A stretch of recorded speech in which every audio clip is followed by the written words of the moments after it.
হাদিসে কুদসিতে আল্লাহ তাআলা বলেন, যদি কোনো বান্দা পাপ কাজ করার ইচ্ছা পোষণ করে, তখন তিনি ফেরেশতাদেরকে বলেন, যতক্ষণ না আমার বান্দা তা করবে ততক্ষণ পর্যন্ত তোমরা সেই পাপটি লিখবে না। আর যদি সে আমাকে ভয় করে সে পাপ ত্যাগ করে, তাহলে তোমরা এই ত্যাগ করার বিনিময়ে তার জন্য নেকি লিখো। সুবহানাল্লাহ।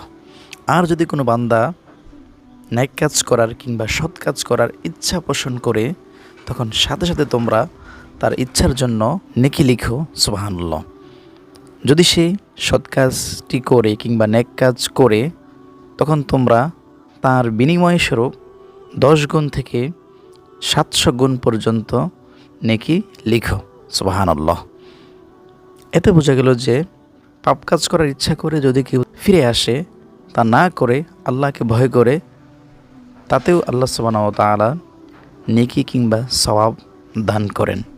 আর যদি ভালো কাজ করার ইচ্ছা শুধুমাত্র করে, তা থেকেও নেকি পাবে। যদি সেই কাজটি পরবর্তী সময় নাও করে, তারপরেও সেই ইচ্ছা করার কারণে নেকি পাবে। আল্লাহ তাআলা আমাদেরকে কবুল করুন।